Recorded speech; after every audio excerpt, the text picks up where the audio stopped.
خوش آمدید۔ گل بوٹے میں آپ کا استقبال ہے۔ پیش ہے سید نظام الدین کی ایک تحریر، ایثار۔ دنیا ظہیر الدین محمد بابر کو ہندوستان میں مغلیہ سلطنت کے بانی کی حیثیت سے جانتی ہے، تو اس کے آبائی وطن اندیجان فرغانہ میں اسے ایک انشا پرداز اور شاعر کی حیثیت سے جانا جاتا ہے۔ بابر کی شاعری اور انشا پردازی کا نمونہ تسک بابری ہے، جو کہ اس کی سوانح عمری ہے اور ترکی زبان میں ہے۔ جہاں بابر کی حیثیت ایک فاتح جنرل، ایک شہنشاہ اور ایک ادیب کی ہے، وہیں بابر کے سینے میں ایک محبت کرنے والے باپ کا دل بھی تھا۔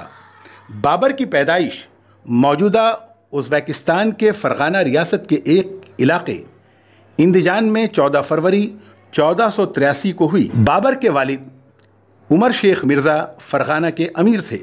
21 اپریل 1526 میں بابر اور سلطان ابراہیم لودھی کے درمیان پانی پت میں ایک زبردست لڑائی ہوئی، جس میں بابر نے ابراہیم لودھی کو شکست دی اور اس طرح ہندوستان میں مغلیہ سلطنت کی بنیاد پڑی۔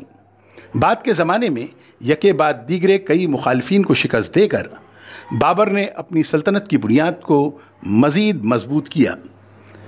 بابر کی حکومت کے دوران ایک ایسا واقعہ پیش آیا جس نے دنیا پر اس بات کو اجاگر کر دیا کہ بابر ایک شہنشاہ ہونے کے ساتھ ساتھ ایک دردمند دل رکھنے والا باپ بھی ہے۔ واقعہ کچھ یوں ہے کہ بابر کی حکومت کے زمانے میں اس کا بڑا بیٹا ہمایوں سخت بیمار ہوا۔ بیماری دن بدن بڑھنے لگی۔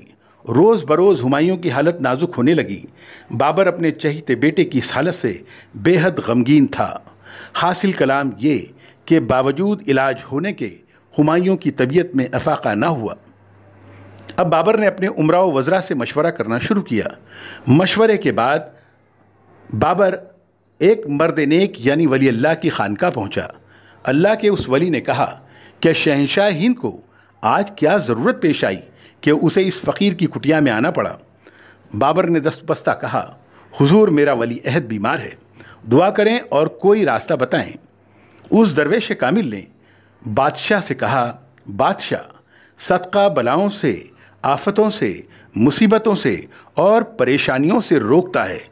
جاؤ راہ خدا میں اپنے بیٹے کی زندگی کے لیے اپنی سب سے قیمتی چیز صدقہ کر دو۔ اگر خدا نے چاہا تو تمہارا بیٹا بچ جائے گا۔ واپس لوٹ کر بابر نے دوبارہ امراء و وزراء سے مشورہ کرنا شروع کیا۔ ایک امیر نے کہا، حضور سلطنت کا آدھا خزانہ صدقہ کر دیا جائے۔ تو دوسرے وزیر نے کہا کہ عالی جاں ہماری حکومت کے خزانے میں ایک قیمتی لال ہے، اسے خیرات کر دیا جائے۔ غرض ہر شخص نے اپنی سمجھ کے مطابق مشورے دیے۔ بابر اپنے ارکان سلطنت کی باتوں پر غور کرنے لگا اور اس نتیجے پر پہنچا کہ اس کے پاس سب سے قیمتی چیز خود اس کی اپنی جان ہے، جو اسے اپنے بیٹے پر نثار کرنی ہے۔ اب بابر ہمایوں کے پلنگ کے گرد آتا ہے، اس کے چاروں طرف گھومتا ہے اور دعائیہ کلمات اس کی زبان سے ادا ہوتے ہیں۔ وہ سربسجود ہو جاتا ہے اور اللہ تبارک و تعالیٰ کی بارگاہ میں دعا کرتا ہے کہ پروردگارا میری جان کے بدلے میرے بچے کو زندگی عطا کر۔ خدا کی بارگاہ میں پریشان حال بابر کی دعا قبول ہوتی ہے۔ بابر آہستہ آہستہ بیمار پڑتا جاتا ہے اور ہمایوں بتدریج صحت یاب ہوتا ہے۔ ادھر ہمایوں مکمل طور پر صحت یاب ہو جاتا ہے اور ادھر بابر کی وفات 26 دسمبر 1530 بمقام آگرہ محض 47 سال کی عمر میں ہوئی۔ بابر کا ایثار ہمیں اس بات کی یاد دلاتا ہے کہ والدین اپنے بچوں پر ہمہ وقت نثار ہونے کے لیے تیار رہتے ہیں، چاہے ان کی جان ہی کیوں نہ قربان ہو جائے۔ بابر کی قبر افغانستان کی راجدھانی کابل میں دریائے کابل کے کنارے ہے اور بابر کے ایثار کی داستان بیان کرتی ہے۔